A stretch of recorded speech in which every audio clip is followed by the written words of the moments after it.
دوسری چیز جو اللہ نے میرے نبی کو دی، کائناتی آفاقی موج، یہ دو آفاقی موج سے ہیں، وہ ہے معراج، کہ ایک آنے والے دور میں جو لوگ سپیس میں جائیں گے ان کو بڑا مانا جائے گا، کمال کر دیا، سپیس پہ چلے گئے، چاند پہ چلے گئے، مریخ پہ چلے گئے۔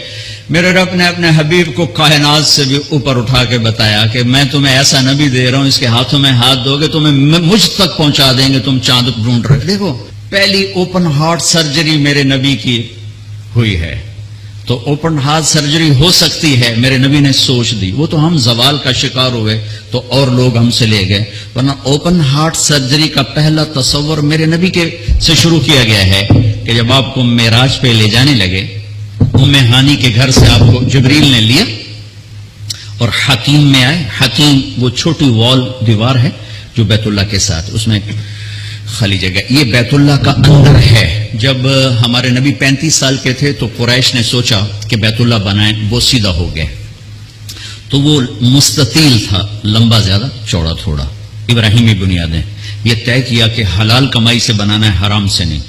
اچھا وہ پیسے اتنے بنے کہ یہ چوکور بنا اور اگلا حصہ رہ گیا، تو کہنے لگے بس بھائی جتنا ہے اتنا ہی بناؤ، تو وہ چوکور بنا کر اوپر چھت ڈالی اور یہ حصہ چھوڑ دیا کہ جب پیسے ہوں گے تو ہم یہ بیچ میں شامل کر لیں گے۔ یہ اللہ کی حکمت تھی، نہ پیسے ہوئے نہ وہ شامل ہوا، تاکہ غریب لوگ بھی اگر بیت اللہ کے اندر نماز پڑھنا چاہیں تو وہ جگہ ہے جہاں اگر آپ اندر ہیں، ہم تو بیت اللہ کی طرف منہ کر کے نماز پڑھتے ہیں نا، لیکن اگر آپ بیت اللہ کی طرف پشت کر کے حتیم کی طرف منہ کر کے نماز پڑھیں تو بھی آپ کی نماز ہو گئی ہے، چونکہ آپ بیت اللہ کے اندر ہیں۔ میں 2 دفعہ بیت اللہ کے اندر گیا، نماز پڑھی، لیکن وہ تو بڑے سفارشوں سے اور بڑے تعلقات سے، اور وہاں تو جو آدمی چلا جائے وہ بیت اللہ کے اندر ہے، تو آپ کو حتیم میں لے جائے گا۔ اب آپ کو بے ہوش نہیں کرنا، یوں جبریل نے ہاتھ مارا، سارا سینہ کھل گیا، اب دیکھ رہے ہیں، اور اس نے دل کو باہر نکالا تو دل سارے جسم سے جدا ہو گیا۔ اور اس کے میرا بھائی ہارٹ اسپیشلسٹ ہے تو میں اسے سنتا رہتا ہوں، باتیں گھر میں ہوتی رہتی ہیں۔ اچھا نکالا، پھر اس کو زمزم کا پانی ایک ٹپ میں تھا، اس میں دھویا، اس کو دھویا، دھوتے رہے، اور آپ دیکھ رہے ہیں۔ اس کے بعد ایک آسمان سے لائے تھے، وہ پورا نور کا ایک بھرا ہوا برتن تھا، پھر وہ سارا نور آپ کے دل میں انٹر کیا، پھر اس کو بند کر کے پھر لگایا، ساتھ ہی دل سر ہر رگ سے جڑا، پھر سینے کو ملایا ہاتھوں سے، پھر یوں ہاتھ پھیرا، تو اب جن کی ہارٹ سرجری ہوتی ہے، اب دیکھیں یہاں کتنے بڑے بڑے ٹانکے لگے ہوتے ہیں، لیکن آپ کے سینہ مبارک پر کوئی داغ نہیں۔ یہ پہلی اوپن ہارٹ سرجری میرے نبی نے معراج کے واقعے میں امت کو دیا ہے اشارہ، تو ہم نکھٹو نکلے تو اور لوگ ہم سے یہ سب کچھ لے گئے۔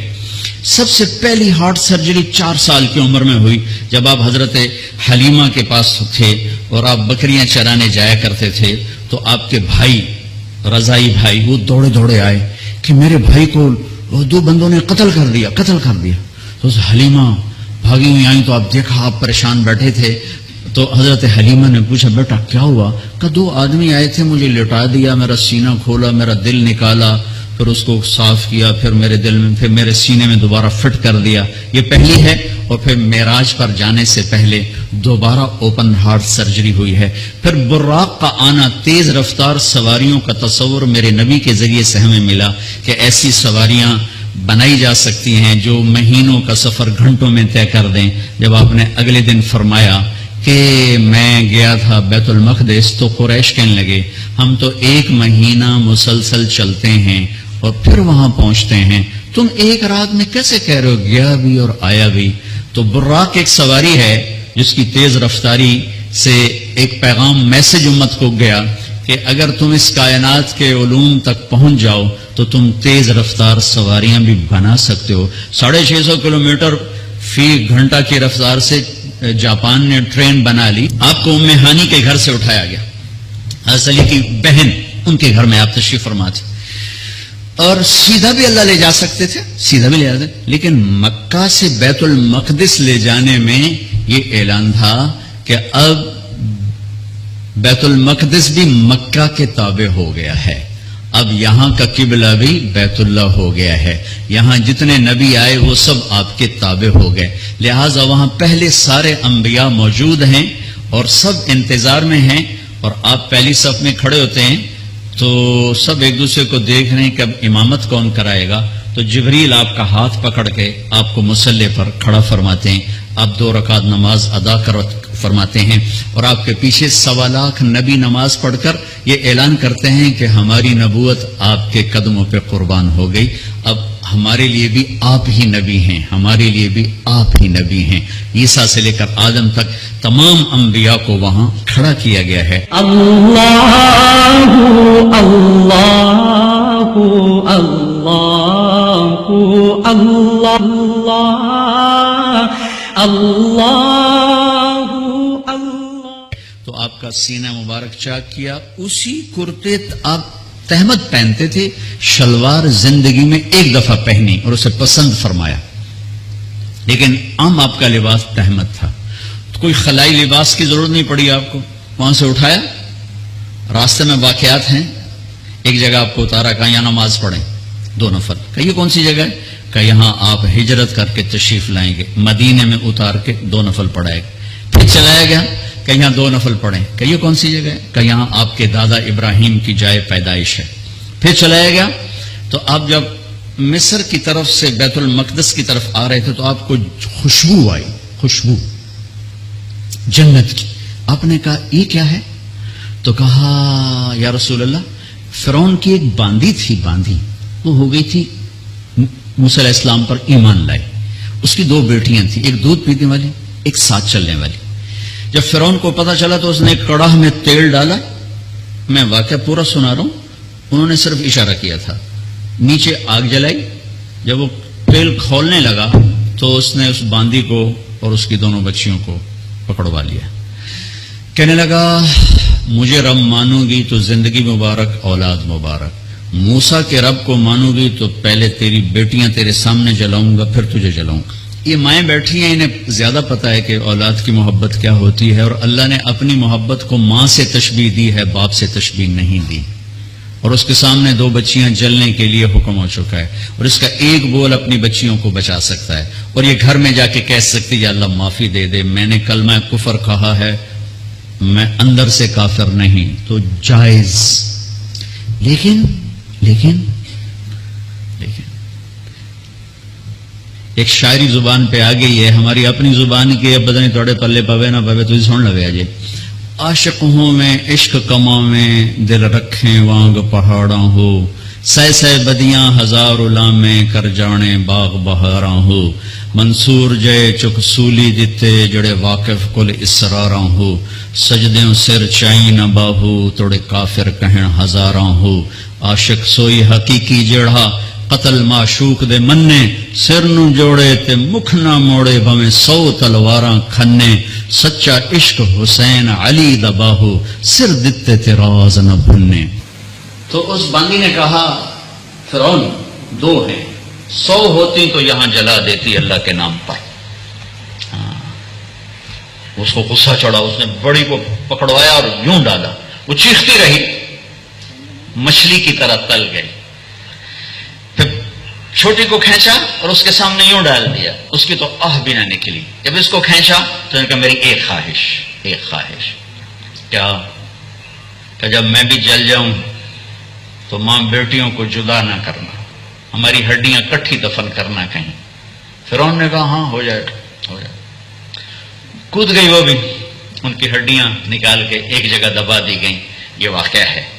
اب میرے نبی وہاں سے گزرتے ہیں، مصر قریب ہوتا ہے، آپ کو جنت کی خوشبو آتی ہے تو آپ فرماتے ہیں یہ خوشبو کہاں سے ہے؟ تو جبریل کہتے ہیں یا رسول اللہ، جہاں فرعون کی باندی اور اس کی بیٹیوں کی ہڈیاں دفن ہیں، جس دن یہ دفن ہوئی تھیں اس دن سے آج تک اور قیامت تک یہ خوشبو اسی طرح اٹھتی رہے گی، کائنات مہکتی رہے گی.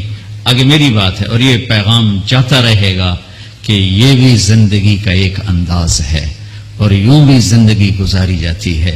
جو کسی مقصد کے لیے جیتے ہیں اور مقصد پر مرتے ہیں وہ حسین بن جاتے ہیں، اور جو صرف پیسے پر جیتے ہیں اور پیسے پر مرتے ہیں وہ یزید بن جاتے ہیں. میری تاریخ گواہ ہے کہ اللہ نے اپنے قریب ترین لوگوں کو نیزوں پہ چڑھا دیا اور بدماشوں کو فرعون بنا کے تخت پہ بٹھا دیا. ہم کربلا محرم آتا ہے تو ہم سب حسین کے لیے روتے ہیں، محرم جاتا ہے تو سب یزیدی لبادے میں ہوتے ہیں. یہ کون سی تعظیم ہے، یہ کون سا کمال ہے، یہ کون سا ایمان ہے. پھر آپ کو بیت المقدس اتارا گیا، براق باندھ دیا گیا. دنیا دارالاسباب ہے، نبی کو اسباب دیے گئے، سواری پر لایا گیا، سواری پر. جب آگے جانا ہے تو اوپر والا جہان اسباب کا جہان نہیں ہے، وہ قدرت کا جہان ہے. تو براق وہاں باندھ دیا گیا اور اگلا سفر اب براق کے بغیر نہیں. 2 نفل پڑھایا گیا. اچھا ایک اور عجیب واقعہ یاد آ گئی. اس رات بیت المقدس کا دروازہ بند کرنے کی پوری کوشش کی چوکیدار نے، دروازہ نہیں بند ہوا. تو اس نے مستری بلائے کہ یہ دروازہ نہیں بند ہو رہا، اور اپنے بڑے پادری کو بلایا کہ حضرت یہ دروازہ نہیں بند ہو رہا. تو مستریوں نے کہا کہ وہ ڈاٹ ہوتی تھی نا، ڈاٹ، تو وہ تھوڑی سی نیچے آ گئی ہے، وہ اس نے پریشر اوپر ڈال دیا تو دروازہ بند نہیں ہوگا، صبح ٹھیک کر دوں گا.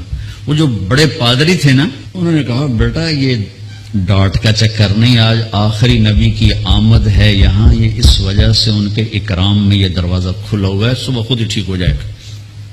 یہ پادری بعد میں ایمان لے آئے تھے جب اللہ کے نبی نے دعوت نامہ بھیجا تھا. پھر ان کو عیسائیوں نے قتل بھی کر دیا تھا.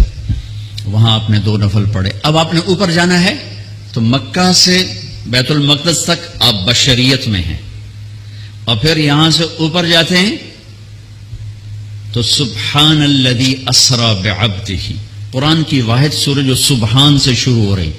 سبحان الذی اسری، لفظ سبحان. سبحان میں کیا پیغام ہے کہ اللہ تمہارے قوانین سے پاک ہے، تمہارے مادی قوانین سے پاک ہے. مادے کا قانون یہ ہے کہ اس لباس میں کوئی سپیس میں نہیں جا سکتا. مادے کا قانون یہ ہے کہ اس لباس میں سپیس میں جاتے ہی پھٹ جائے گا، چونکہ جو ہمارے اوپر ہوا کا پریشر ہے، جب ہوا سے اوپر جائیں گے اور پریشر ریلیز ہوگا تو ہم خود بم بن کے پھٹ جائیں گے. ہر مرد عورت کے اوپر 280 من ہوا کا پریشر ہے. اس پریشر کو روکنے کے لیے ہمارے اندر پریشر ہے. جب ہم اوپر جائیں گے تو دھڑوں ایک دھماکہ ہوگا، چونکہ اوپر سے ہوا ہٹے گی تو ہم پھٹیں گے. اس پریشر کو مصنوعی طور پر راکٹ میں کریٹ کیا جاتا ہے لباس کے اندر، اس کے اندر، تب ہم اوپر جاتے ہیں کہ تمہارا رب ان سارے قوانین سے پاک ہے. سبحان سبحان. اوپر جانے کے لیے آسرا چاہیے، جبریل نہیں، جبریل کا آسرا بھی نہیں چاہیے. سبحان تمہارے قانونوں کا محتاج نہیں ہے. اتنی لمبی کائنات میں رات کے اندر سفر پورا ہو جائے گا. کیسے ہوگا؟ نہیں ہو سکتا. ہو سکتا ہے. کیوں؟ سبحان کہ تیرا رب زمان کا بھی مالک ہے، مکان کا بھی مالک ہے. ٹائم کو روکنا، زمانے کو روکنا، مکان کو روکنا تمہارے لیے ناممکن ہے، تیرے رب کے لیے ممکن ہے. آئنسٹائن مر رہا تھا تو کسی نے کہا تیرے جیسا سائنسدان بھی مر رہا ہے. کہنے لگا ہاں، ٹائم سے باہر نکال دو تو میری موت نہیں ہوگی، موت سے بچ جاؤں گا. اور ٹائم سے باہر مجھے کون نکالے گا؟ اللہ نکال سکتا ہے، اللہ نکال سکتا ہے کہ وہ ٹائم کا بنانے والا ہے، وہ زمانے کا بنانے والا ہے، وہ وقت کا بنانے والا ہے. سبحان صرف ایک صورت ہے جو سبحان سے شروع ہوتی ہے، سبحان. اور اس سبحان کے اندر یہ سارے پیغام ہے. پاک ذات، بے عیب ذات، تمہارے قوانین سے بالا تر ذات، تمہاری سوچ سے بالا تر ذات. الذی اسری بعبدہ. قریش کہنے لگے تم کیسے جا سکتے ہو؟ اللہ نے جواب دیا یہ تھوڑا ہی گئے تھے، میں لے کر گیا تھا. قریش نے کہا بغیر سواریوں پر اتنا وقت لگ جاتا ہے، تم بغیر سواری کے کیسے چلے گئے آ گئے؟ تو اللہ نے کہا یہ نہیں گئے، اسری بعبدہ، میں لے کر گیا، میں لے کر گیا. اور یہاں الف اور با کا جو جوڑ ہے، اسری اور بعبدہ، الف اور با. عربی گرامر میں اگر الف ہو تو با کی ضرورت نہیں، اسری عبدہ ہوگا، ٹھیک ہے.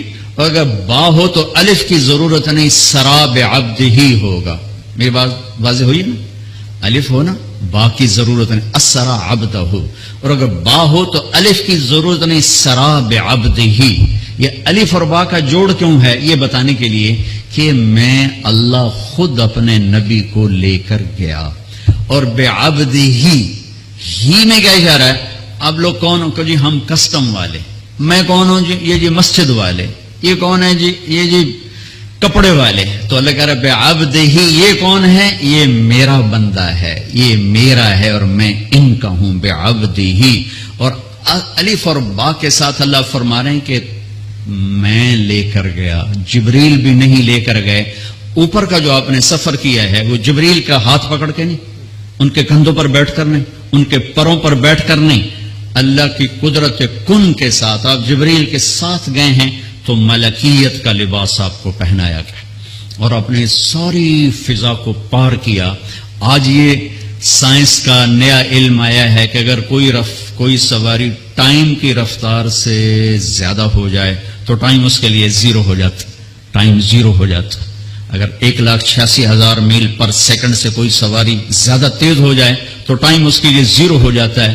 یہ آج کے امکانیات بتائے جا رہے ہیں اور یہ میرے نبی کا سفر اسپیس کو، راکٹ کو، شٹل کو، ہر چیز کے لیے راستہ دے رہا ہے کہ یہ ہو سکتا ہے، یہ ہو سکتا ہے. خلائی تسخیر ہو سکتی ہے، خلائی سیاروں تک جانا ہو سکتا ہے. لیکن آپ کی پہلی منزل پہلا آسمان آدم علیہ السلام نے استقبال کیا.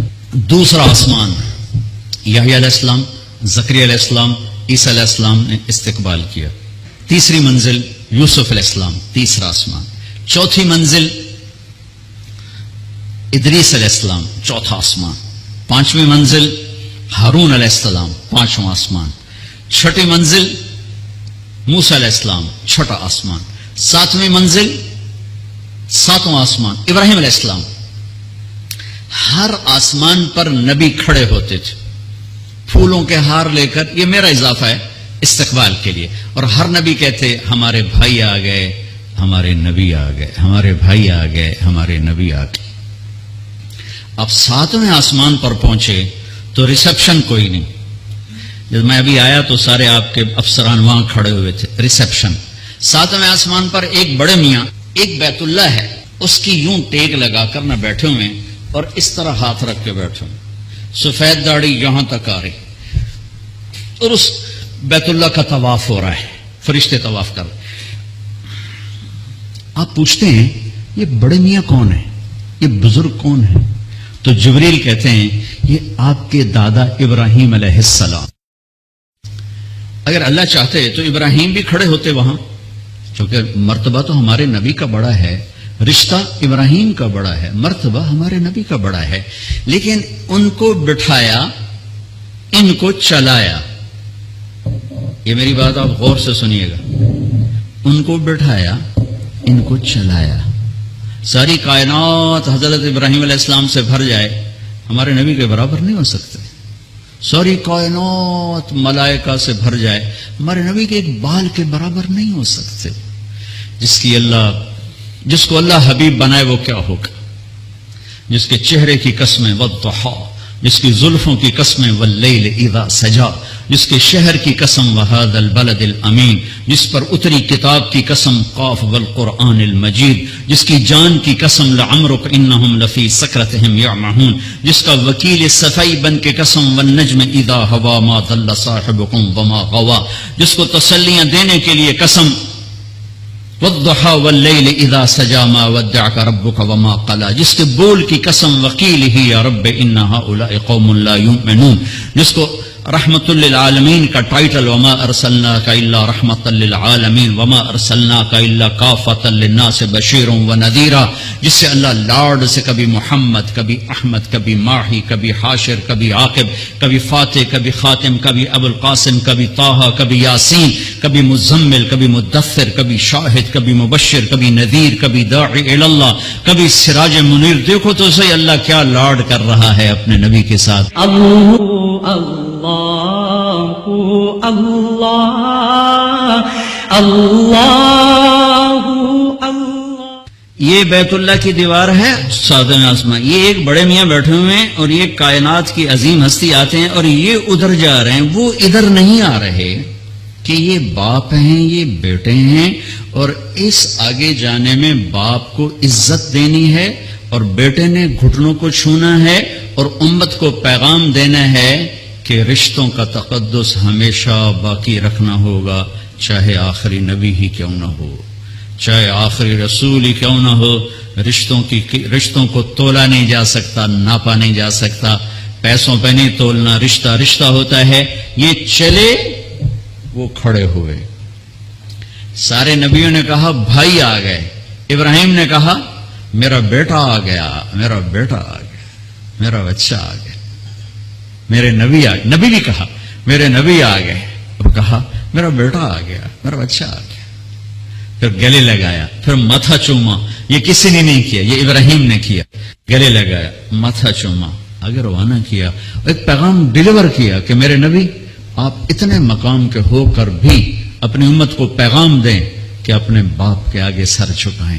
اپنی امت کو پیغام دیں کہ ماں باپ کے رشتے کے سامنے اولاد کو بھی جھکنا پڑتا ہے. ابراہیم ملے اور اب جانے لگے تو کہا بیٹا اپنی امت کو میرا سلام کہہ دینا. سبحان اللہ، یہ رشتہ بہت گہرا تھا کہ اپنی امت کو میرا سلام کہنا، اور انہیں کہنا جنت خالی زمین ہے اور اس کے باغ باغیچے سبحان اللہ الحمدللہ لا الہ الا اللہ اللہ اکبر ہیں. جتنا کہیں گے اتنے درخت وہاں لگتے جائیں گے. اب آپ سدرۃ المنتہا پہنچے تو ایک آج کے لہجے کی گفتگو کہ جبریل نے کہا یا رسول اللہ آگے میرے پاس ویزا کوئی نہیں، آگے اور جہان ہے، ملکوتی جہان بھی ختم، ملائکہ کا جہان، سدرۃ المنتہا. یوں سمجھو جبریل اپنے گھر میں کہہ رہے ہیں یا رسول اللہ اس سے آگے میرے پاس ویزا کوئی نہیں، میں نہیں جا سکتا. کہا میں اتنا بھی آگے جاؤں گا نا ایک بالش تو میں جل کے راکھ ہو جاؤں گا، میں نہیں جا سکتا. تو یہاں آ کر ملکوتی حیثیت بھی ختم ہو کر کوئی اور حیثیت آپ کو عطا کی گئی، وہ اللہ جانے، اللہ کا حبیب جانے. عرش تک پہنچنے میں پہلی ہستی کامیاب ہو رہی ہیں. جبریل بھی کہہ رہے ہیں آگے نہیں جا سکتا یا رسول اللہ، بس ختم، میں ختم. عرش پہلی دفعہ اس کے دروازے کسی ہستی کے لیے کھل رہے ہیں اور آپ کے قدم عرش پہ پڑ رہے ہیں. اور چوتھی منزل آپ کی اللہ اور حبیب اللہ ہیں کہ اللہ نے سارے پردے ہٹا کر اپنا آپ دکھا کر کہا السلام علیک ایھا النبی ورحمۃ اللہ وبرکاتہ. اے میرے محبوب آپ کا رب آپ کو سلام پیش کرتا ہے. اور یہاں حبیب اور حبیب اللہ میں ملاقات ہے. ثم دنا فتدلى فكان قاب قوسین او ادنى. یہ لفظ آپ نے سنا ہوگا قاب قوسین، قاب قوسین. میں آپ کو آج اس کی تصویر بنا کے دکھاتا ہوں کہ قاب قوسین کا مطلب کیا ہے. عربوں میں اکثر لڑائی ہوتی رہتی تھی، جب ان میں صلح ہوتی تھی تو قبیلوں کے سردار کٹھے ہوتے تھے اور صلح ہو رہی. صلح کیسے ہوتی تھی؟ یہ ایک کمان ہے عرب سردار کے ہاتھ میں، یہ دوسری کمان ہے دوسرے عرب سردار کے ہاتھ میں، ان دونوں کی لڑائی ہے. یہ دو عرب سردار ان میں صلح کروا رہے ہیں، یہ دو ساتھ ان کے اس صلح کو پورا کرنے کے لیے آ رہے ہیں. اب یہ ایک محفل ہوتی تھی تو ایک عرب سردار اٹھ کے اپنی کمان یوں کرتا تھا، یہ کمان کا وہ دھاگا ہے جس کے اوپر تیر کھینچا جاتا تھا، اور یہ وہ لکڑی ہے، ٹھیک ہوگی یہ. اب یہ یوں آ کر اپنی کمانوں کے سرے یوں ملا دیتے تھے. آپ دیکھ رہے ہیں سارے، یہ قوس، یہ قوس، قوس کہتے ہیں کمان کو، یہ قاب ہے، یہ قاب، قاب قوسین، دو کمانوں کی قاب، یہ اور یہ اور یہ قاب، اور یہ قوس، یہ قوس. تو اس ملنے کو عربی میں کہا جاتا ہے قاب قوسین، کہ اب جیسے دو کمانیں ان کے کنارے آپس میں مل گئے تو یہ سردار بھی آپس میں مل گئے، اب ان میں لڑائی نہیں ہوگی. اس محاورے کو اللہ نے اپنے اور حبیب اللہ کے لیے استعمال کیا، فکان قاب قوسین، کہ میرا حبیب میرے قریب ایسے ہوا جیسے دو کمانوں کے کنارے قریب ہوتے ہیں. اگلی عجیب بات بتاؤں، او ادنا، او ادنا، اس کی کیفیت صرف اللہ جانتا ہے کہ نہیں میرے حبیب اس سے بھی زیادہ میرے قریب ہو گئے. میرے بھائیوں اس ہستی کو آئیڈیل بنا کے چلو، مزے کرو گے اللہ کی قسم، اور آپ کی نسلیں مزے کریں. اگر آپ لوگوں کی جیبوں پہ ڈاکے ڈالتے رہے، نہ آپ سکھی رہو گی نہ آپ کی نسلیں سکھی رہیں. 60 کی دہائی کے ایک چیئرمین پورے مغربی پاکستان کے ہمارے قریبی رشتہ داروں میں تھے، انہیں حرام دولت کے ڈھیر لگا دی. پھر اچانک مر گئے. ایک دن ان کا بڑا بیٹا کہہ رہا تھا کاش ہمارا باپ ہمارے لیے حرام کٹھا نہ کرتا تو کوئی خوشی کا دن ہم بھی دیکھ لیتے. اور میں نے اس آدمی سے ان کانوں سے سنا میں اج مر جاواں میری دھی نو کسے دی پرواہ کوئی نہیں. بیٹی کمزور ہوتی ہے بیٹوں کا نام نہیں لیتا. بیٹی میں اج مر جاواں میری دھی نو کسے دی پرواہ کوئی نہیں. آئے ہائے ہائے. اس کا بیٹا کہہ رہا تھا کاش ہمارا باپ ہمارے لیے حرام کٹھا نہ کرتا تو کوئی خوشی کا دن ہم بھی دیکھ لیتے. پیڑ پہ پتھر باندھ لیے کہ میری امت پیسے پر نہ بک جائے, چوپڑی روٹی پراٹھے اور انڈے پر نہ بک جائے. 3 دن کے فاقے برداشت کیے. اب باغ میں تشریف لے گئے, کھجوریں گری پڑی تھی, گندی کھجوریں جو گر جاتی, آپ نے اٹھائی. ہائے ہائے وجہ کائنات, ساری کائنات جن کے لیے بنائی.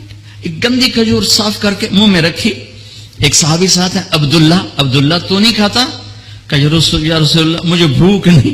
بھوک کا مسئلہ نہیں تھا, وہ کھجور کھانا مشکل تھا. جی مجھے بھوک نہیں. کہ عبداللہ مجھے بھوک ہے, آج 4تھا دن ہے میں نے کچھ نہیں کھایا. 4تھا دن, مجھے 8 بجے تک چائے نہ ملے میرے سر میں درد ہو جاتا ہے. اور جی میں چائے نہیں پیتی, سیرج پیڑ پہ گئی ہے. آج 4تھا دن ہے عبداللہ میں نے کچھ نہیں کھایا. گری پڑی کھجور صاف کر کے کھائی ہے. کسٹم والوں کو پیغام دیا ہے پیسہ سب کچھ نہیں ہوتا ہے, انسانیت بہت بڑی معراج ہے. اللہ کا ترازو پیسے کو نہیں تولے گا, تیرے کردار کو تولے گا, تیری سچائی کو تولے گا, تیری دیانت کو تولے گا. اللہ اور حبیب اللہ کی ملاقات ہے, قاب قوسین او ادنا. پھر وہاں سے آپ کی واپسی ہوئی ہے تو 50 نمازیں لے کر واپس آئے. میں اللہ پہ قربان جاؤں, اللہ نے 5 دینے تھیں, 50 کیوں دی ہیں؟ نماز کی اہمیت بتانے کے لیے کہ نماز بڑی عظیم چیز ہے. آگے آپ نے کچھ کہا ہی نہیں, چپ کر کے واپس آ گئے. تو میں نے کہیں پڑھا نہیں لیکن مجھے لگتا ہے اللہ نے 6 آسمان پہ موسیٰ علیہ السلام کو کھڑا کر دیا. ہوگا چونکہ پڑھا ہوا نہیں, وجدان ہے. یا رسول اللہ کی ملاقات کیسی رہی؟ بہت اچھی رہی. کیا ملا؟ کہ 50 نمازیں. کہا توبہ یا رسول اللہ یہ کون پڑھیں گے؟ اب واپس جا کے تھوڑی کم کروائیں. واپس گئے, 5 کٹ. پھر آگے موسیٰ کھڑے تھے, کتنی؟ 5. نہیں یا رسول, واپس جائیں. پھر 5. 9 چکر لگے, آنا جانا